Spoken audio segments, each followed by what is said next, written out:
आता बघूया टॉप 9 राजकीय बातम्या। काशीगाव मेट्रो स्थानकाचा जिना बांधण्यासाठी जागा देण्यास मेहतांची अडवणूक, तर फडणवीसांनी खडसवल्यानंतर आमदार नरेंद्र मेहता जागा देण्यास तयार। मात्र 133 चौरस मीटर जागेसाठी मेहतांच्या कंपनीला पालिका 24 कोटी देणार। आर्थिक स्थिती बिकट तरी सुद्धा 7 कोटी आगाऊ रक्कम देण्यास पालिकेची घाई। आरक्षण उपवर्गीकरणासंदर्भात समितीचा अहवाल दरम्यान यावर हरकती मागवल्यात, तर सर्व हरकतींवर आता चर्चा होईल। सर्वांचं म्हणणं ऐकून घेतलं जाईल, मुख्यमंत्री फडणवीसांकडून स्पष्ट। व्यापक चर्चेअंतीच अंतिम निर्णय सरकार करेल। कोणावरही अन्याय करण्याचा सरकारचा मानस नाहीये आणि शेड्यूल कास्ट समाजामध्ये कोणी जर मागे राहिलं असेल तर त्याला पुढे आणण्याकरता जी काही उचित उपाययोजना आहे ही उपाययोजना केली जाईल। अनुसूचित जातीच्या उपवर्गीकरणासंदर्भातलं आंदोलन आता स्थगित, तर अनुसूचित उपवर्गीकरणाविरोधी शिष्टमंडळाच्या बैठकीत यावर तोडगा नाहीच। उपवर्गीकरणाचा चेंडू आता मुख्यमंत्र्यांच्या कोर्टात। दरम्यान मुंबईतील आंदोलन स्थगित करण्यात आल्याची आनंदराज आंबेडकरांची माहिती। चंद्रपुरात भाजपमध्ये अंतर्गत वाद, सुधीर मुनगंटीवार गटाच्या जिल्हाध्यक्षांनी घोषित केलेली भाजप कार्यकारिणी स्थगित। स्थानिक आमदारांना विश्वासात न घेतल्याचा आरोप, पत्र TV9 मराठीच्या हाती। राज्यातील सर्व शाळांमध्ये 1ली ते 10वी पर्यंत मराठी भाषा शिकणं अनिवार्य। शाळा हा नियम धुडकावणार असतील तर त्या शाळांवर कठोर कारवाई करणार। शालेय शिक्षण मंत्री दादा भुसेंचा इशारा, तर अंमलबजावणी न केल्यास संबंधित शाळेला 1 लाख रुपयांचा दंडही आकारला जाणार असल्याची माहिती। विरोधी पक्षाच्या प्रस्तावावेळी सभागृह काल रात्री उशिरापर्यंत सुरू। मंत्री सभागृहामध्ये उपस्थित असताना सुद्धा अधिकारी अनुपस्थित असणाऱ्या अधिकाऱ्यांना कारणे दाखवण्याचे आदेश।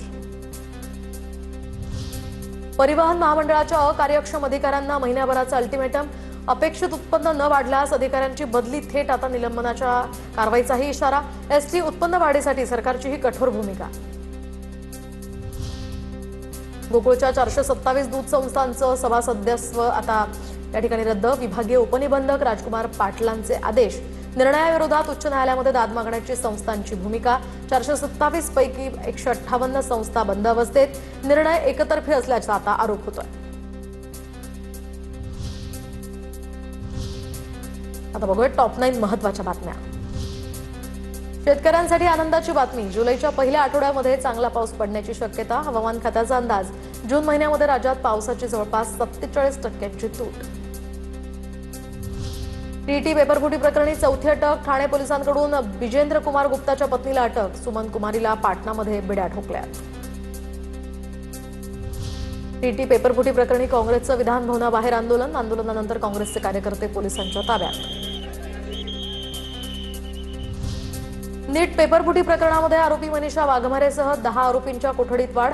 आरोपींना 11 जुलैपर्यंत पोलीस कोठडी, तर मुख्य सूत्रधार PV कुलकर्णी आणि शिवराज मोटेगावकरला 8 जुलैपर्यंत न्यायालयीन कोठडी।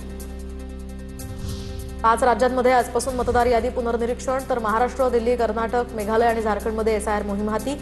29 जुलैपर्यंत BLO घरोघरी जाऊन पडताळणी करणार। पेट्रोल आणि डिझेलच्या विक्रीवरील सर्व निर्बंध हटवण्याचा केंद्र सरकारचा मोठा निर्णय।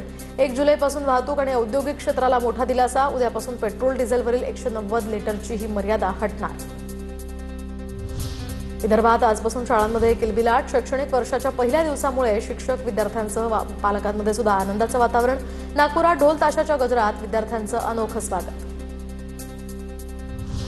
पुरंदर विमानतळ प्रकल्पासाठी परिसरातील 80% शेतकऱ्यांची सकारात्मक संमती, तर विमानतळासाठी आवश्यक असणाऱ्या वाढीव क्षेत्रासंदर्भात प्रशासनाची भूमिका स्पष्ट। प्रकल्पाचं काम संथ गतीनं या ठिकाणी सुरू होतं, मात्र ते आता जलद गतीनं पुढे नेण्यासाठी जिल्हा प्रशासन कटिबद्ध।